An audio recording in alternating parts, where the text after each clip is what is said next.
If I'm going to cut a small piece like this on the table saw, typically what comes with the saw is this miter gauge. And for me, this is very awkward and kind of hazardous. My preference is to use a jig like this called a crosscut sled. It lies in the miter gauge slots. If I want to cut a small piece like this, I can do so safely in a lot of different configurations.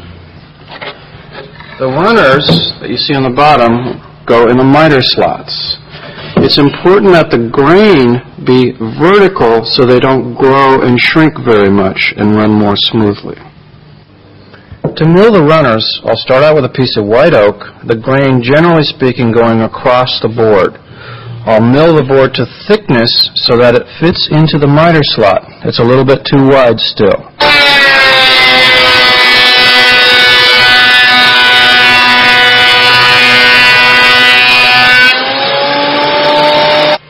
Now I want to mill this so that it'll fit in the slot. You can see it fits in there, but it goes back and forth pretty stiffly. I want the runner to run up off of the bottom of the slot, just about like so. We'll rip off two pieces about that wide.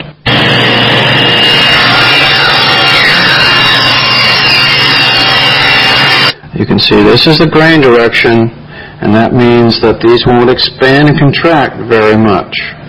To assemble the sled, put the runners in the miter slots. Then it's a matter of putting the plywood right over them.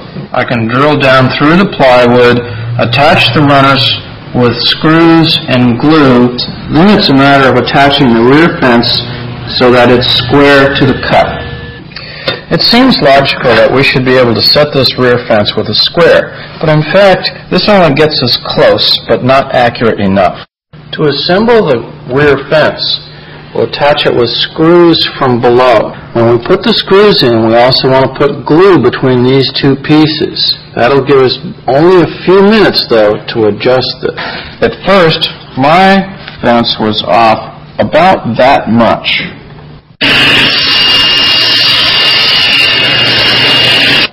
I can put these two pieces on a flat surface, and even if the cut isn't perfect, the pieces will mate together.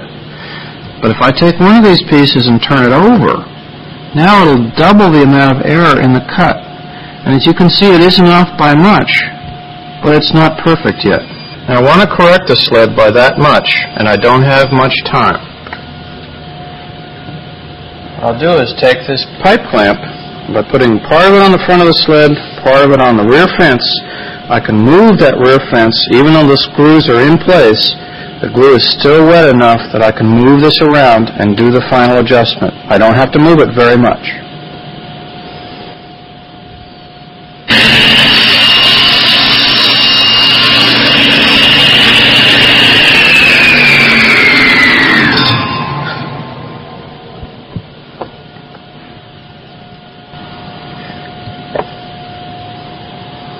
There we go.